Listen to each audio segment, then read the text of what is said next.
I know this is a wild assumption, but if you're watching this, you probably play guitar. And if you're anything like me, the second somebody finds out you play guitar, they ask what kind of music you like, what kind of music you play. And I always have a tendency to panic, as we all do. Try not to panic in this world, but it's very hard not to. Anyway, that's a bit of a tangent.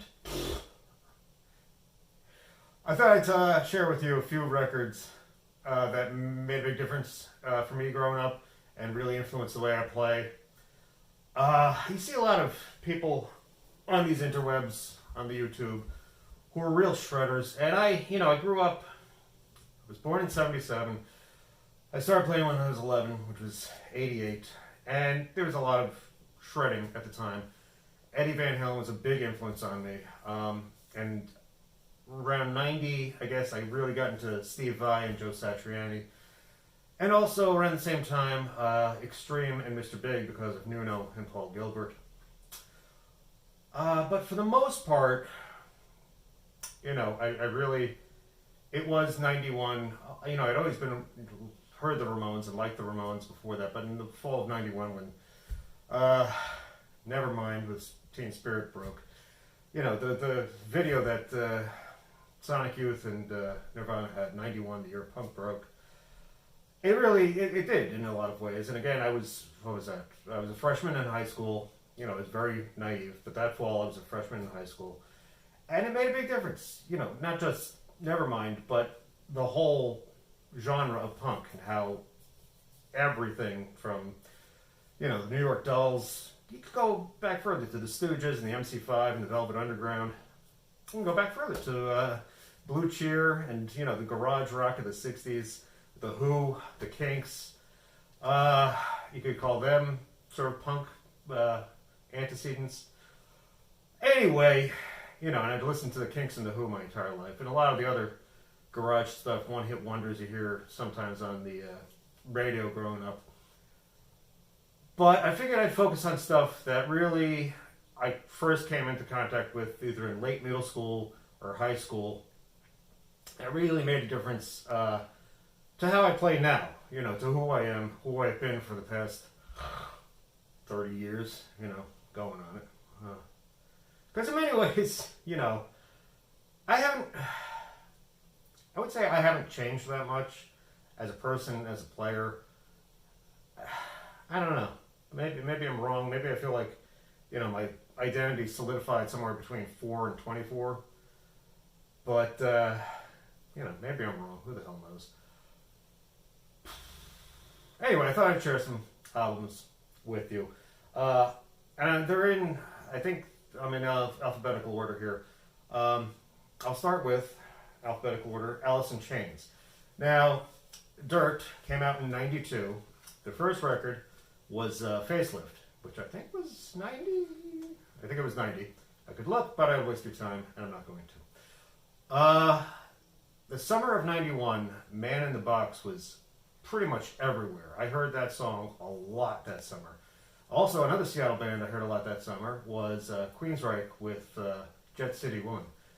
And those two songs I feel like just played all the time all summer, and I really love them both. I was going to say, when's the Cult's Firewoman? I don't remember what year that was, but I remember hearing that a lot in those days.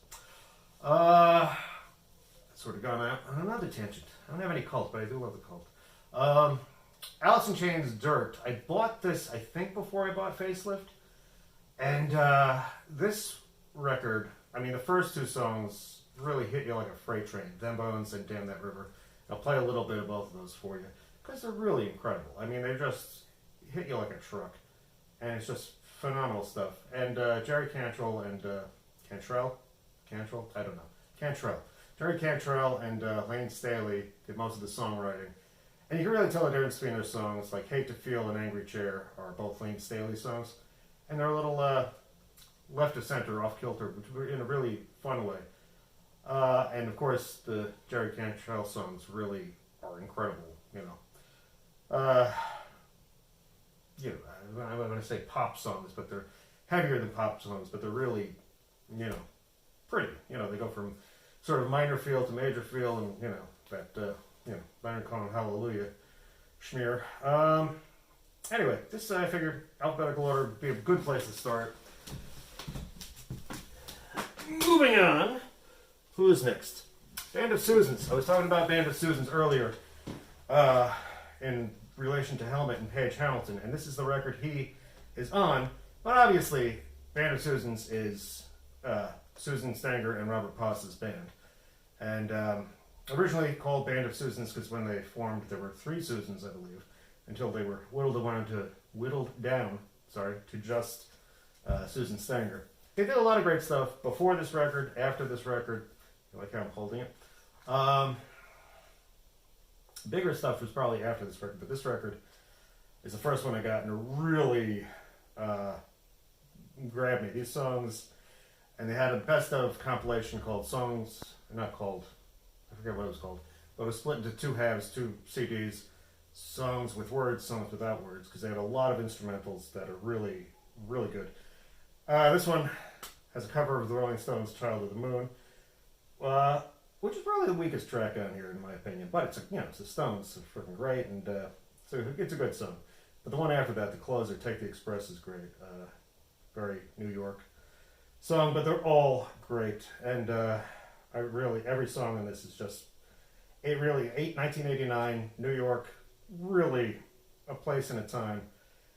And The Pursuit of Happiness, It's Locked Away, Hard Light, they're all just great. And I think I'm going to play a little bit of a Tourniquet to give you a feel for that. Now again, remember it's 3 guitar players, the bass, drums, and then 3 guitar players, and it's just, they really took a lot of inspiration from, like Glenn Branca was a big one, and Lamont Young, and, the idea of just, walls of guitars. And on, Tourniquet, it's hard to play with one guitar without bass and a couple more guitars, because you really need everybody to make it work. But it's great stuff.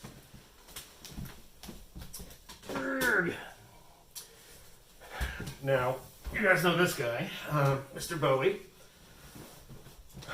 David Bowie is probably one of the bigger influences along this whole path. He's the only guy who really changed and grew for the most part his entire career, and really had, he wouldn't even say finger on the pulse, because he really wasn't playing the exact same kind of thing that was big at any one point, but he really changed with the times in a way that wasn't just following trends, but it was really following his own path. God, I sound like an ass. This is Outside, or sometimes referred to 1 Point Outside. Released in '95, so it was my last year of high school. But this record really made a big impression on me. And when he died, there were things, you look at the records you go back and listen to, and, Low and Aladdin Sane, and, Scary Monsters. And, it's just, this is the one when he died that I kept going back to and back to and back to over and over again. And a lot of that is because it's freaking creepy. It's great. It's a concept album, but it's not, until the last 2 songs, which sort of, last 1 song. Although the second to last song, well, there's a lot of, you have to get into the whole vibe of the thing, because there's a lot of in between, interstitial stuff that's a little, you have to see past the hokiness and dive into the creepiness, if you will, because it's about, the concept is art, crime, and art as murder, murder as art, vice versa, which is, of course, I'm not telling you children what to do. I'm just saying that this is what the thing is about. It's really quite something. The big one on this is The Heart's Filthy Lesson, which is freaking great. It's just an evil sounding song. I'm Deranged was the closing track for David Lynch's Lost Highway. And, that movie has its detractors, as all movies do. But for some reason, again, maybe it was just the time and place, But that one made a big impression on me. I mean, more so in many ways than, the other ones, Blue Velvet or Eraserhead. But it just worked out really well. The end of the movie with that song just really got me. But anyway, this whole record, and how am I forgetting to say? Guitar, Reeves Gabriel's, who on this, I first got into him with Tin Machine, which was, 89, I think, or so.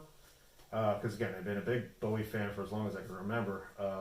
And when that came out, at the end of the 80s there, Bowie, my parents saw him on the Glass Spider tour, which they didn't take me to. And that was sort of a collection of his greatest hits. And then he sort of went away and regrouped, and that was with Tin Machine. And it was much more, punky and noisy, which really, got me. And it was great. And that led to the two of them working together for the 90s. And the one after this, Earthling, in my opinion, not as cohesive as this, but not as many great songs, but still very good. Reeves Gabriel's fabulous guitar player. He used to have a column in one of the magazines that was just great. Really, really informative for playing, oddly and outside the box.